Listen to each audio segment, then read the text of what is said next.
Hello, everyone. I'm Ian Wilhelm, a deputy managing editor at the Chronicle, and I'd like to introduce you all to Erin Shy, the CEO of Watermark. Watermark is the sponsor of today's event, and we appreciate their support. And Erin, I appreciate you joining us today. Thanks for being here. Thank you so much for having me. So we're talking about strategy today and why many institutions struggle to set a strategy that really suits their institutions well. Erin, you told me that a key element of making a successful strategic plan is having the right information to make the right decisions to set the right goals. Mhm. We certainly heard a lot about the need in higher ed to be more data-driven with this decision making. And I'm hoping today you can kind of walk us through what it really means at different points of the strategic process, from sort of developing goals to implementing them and how data can be infused in all of that. But first off, I was going to start big picture, if you don't mind. Why is data so important to strategic planning? And generally, how well are colleges and universities setting their strategies with an eye toward what the data is telling them?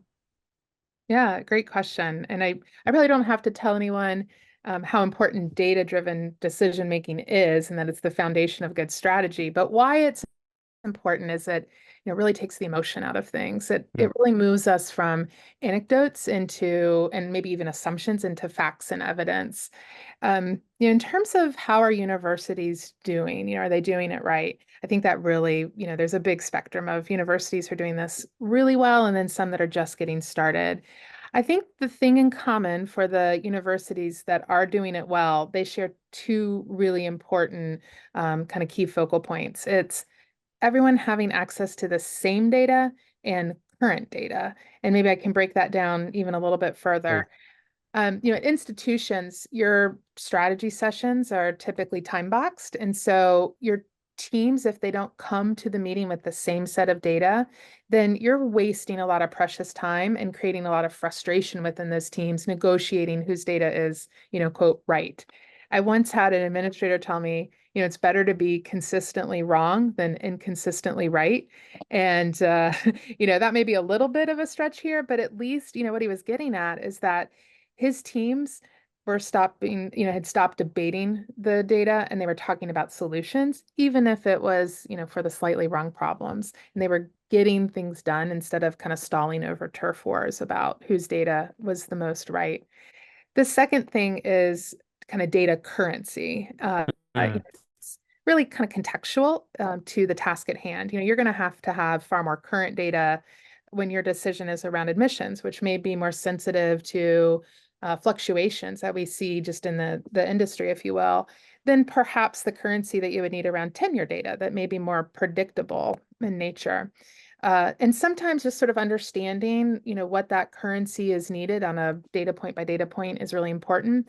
And understanding that there are often times where old data is worse than no data at all. Yeah, I want to dig into some of those ideas you just mentioned, but certainly I think the point you made about taking some of the emotion out of the room can be very passionate discussions because they're about the mission and the life of the institution, and certainly getting everybody on the same page are really smart ideas in terms of, hey, how you can be most productive when you start to set some of these big strategic goals. So let's talk a little bit more about that moment when you're trying to set strategy. I think you made a good point here about, to me, about arming everybody with the right data sets and everybody coming to again, getting back to this on the same page. Can you talk a little bit more about that? Yeah. Obviously, it makes a lot of sense to have that be important, but how do you recommend some institutional leaders do that to make sure that everyone's coming to the same page and sort of, hey, here's what we're looking at, so we're working off the same kind of information in order to make some goals? Yeah, I think having, if you will, a pre-read of data, the same data that everyone has access to is really important. I think by nature of the industry that we're all in, we can be very naturally curious people. And Hmm. so, and that varies, by individual, but having the ability to scratch some of that itch in advance really gives individuals the opportunity to look at what interests them most and highlight kind of their own individual strengths as participants in that strategy session. So if you're someone that wants to understand root causes, you have lots of time in advance of those strategy sessions to dig into the data looking for that. You may be more of a trend person. You may be more about someone looking for opportunities. Regardless of where your curiosity lies, creating those aha moments for different individuals, but on their own individual time, yet they're shared aha moments creates this really powerful movement of, cohesion as you get into your strategy sessions with your peers. I thought the idea you said about setting some limits And again, as you said, some people are really data focused. They want to go really deep. Some people are going to be like, okay, I'm looking for the top line data so I can start thinking about these things. But the idea of, making a distinction between some data requests for the sake of making a decision versus just trying to, as you said, scratch that curiosity itch. Both good things, both have their place, but you need to make sure which one is which, and then sort of make sure that you are setting some limits at a certain point, I imagine, because if you continue just to ask for more and more data, you may find yourself this in sort of a loop in some sense, because at some point the data may run dry depending on how well you've been collecting it and how well far back it goes. Absolutely. I think there is a point that you have to conscientiously stop and move to a decision making and Hmm. execution phase.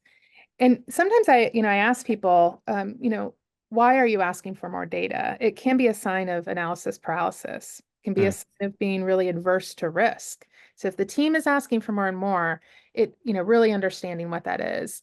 Data informed decisions are just that. The decision is informed by the data, but the data isn't going to magically make the decision. And so I would ask, at best, it's because your team is just eternally curious. They have a true passion for their job, and that's wonderful. But in that, if they're asking for more and it's kind of past that time, and you need to be getting to the decisions and strategy setting, ask if the data that's being requested is actually going to change the direction of the strategy or if it's just interesting. Now, at worst, if people are asking for more and more data, it can be a sign of people being afraid to make a bold decision.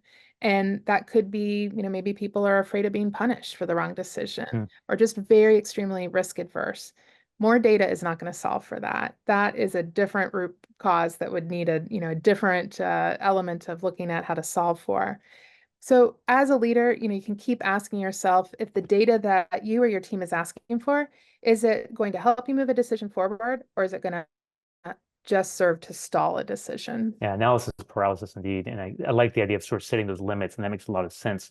And if you said to me, and then now we're moving from a way you've set the goals perhaps, but even if you don't have some of the data you'd like to have, move forward regardless, but also say, hey, we'd love to have that data. Let's start thinking about how we can go get that data. So it's not just the end of that process of saying, hey, we would love to make a better decision here with better data, but we don't have it yet. Maybe we can go get it. And that can be part of the strategic planning process as well, you said. Yeah, I'll give you a good example. We worked with an institution on their student retention data, and part of that was including student engagement scoring. They really wanted to know what good engagement results look like because that's Mm. not something they had measured in the past. And this quest for defining what good looked like was really holding up key decisions around hiring and strategy setting around their academic counseling program. My advice was, if you don't have past data, just ask yourself, trust your gut. What do you think in your gut? What does good look like? And just set that as your initial milestone. But now give your team a little bit of grace that that might have been the wrong target. And if you're wildly off, don't use the crutch of waiting for that perfect target to stop you from moving forward. If you're wildly off, it kind of gives you that ability to ask why. And those conversations, the why conversations, really where the gold is at. It tells you where the opportunities are to keep improving. Yeah, don't let the perfect be the enemy of the good, it sounds like in that Absolutely. sense. And so now we kind of move past, you set your strategies, you said, okay, we've got some data here to help us inform those decisions. We've all been on the same page. We've said we'd love to find some more data around some areas, but we're going to continue to move forward and hopefully, as you said, make some good and perhaps bold decisions in this type of environment. Mhm. Next step, I think, is really holding that strategy accountable and going out, making sure, hey, we're looking at the data to make sure we don't have to pivot. Because we hear a lot more about these days about the importance of adapting to the environment that continues to change. And I imagine you need to keep on looking at the data as it comes in, whether it's, as you said, enrollment probably being one of the key ones, but certainly there are many others that you're well aware of, I'm sure. But that idea of just making sure you're setting some benchmarks and continuing to look at the data, how do you make sure, do you have sort of scheduled revisiting of that data, making sure it's constantly flowing back and forth? Just what do you think leaders need to think about when it comes to kind of making sure they're held accountable to the strategy with the data? I think I'll maybe make this full circle and go back to a little bit of the way I answered the first question around what does this look like Mm. when universities are doing this successfully? And it's, making sure that at the end of your strategy sessions, really leaving dedicated time to defining what does same look like and what does current look like. And that way you can revisit, especially around the currency of, are we revisiting that data and are we refreshing that data within the right context for that particular KPI or measure. So If you are all using the same data, then you know that everyone has the same measuring stick. If you're asking for what's our currency, what does that look like? So for example, course evaluation data, once a Hmm. semester is obviously very sufficient. For student assessment data, it may be once a month. Regardless of how you set your strategy, I think it's really important to make sure you don't get so excited about all the execution steps and setting all these great strategies that you forget that last step, which is an agreement of the team of what does same and current look like for your data definitions. I appreciate that, Erin. Erin, we've talked about a lot of different aspects of data. I really appreciate your time today. I want to give you a chance to any final thoughts, anything you want to make sure people take home with them today when it talks about the setting the right strategy for their institutions, which can be a complicated process, especially in the environment today. Any final thoughts?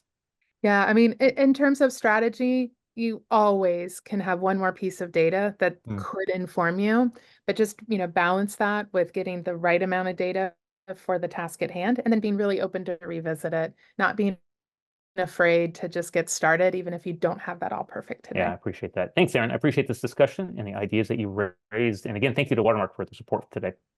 Thanks, Ian. I've been talking with Erin Shy, the CEO of Watermark, and now we'll return to Liz McMillan and the panel discussion.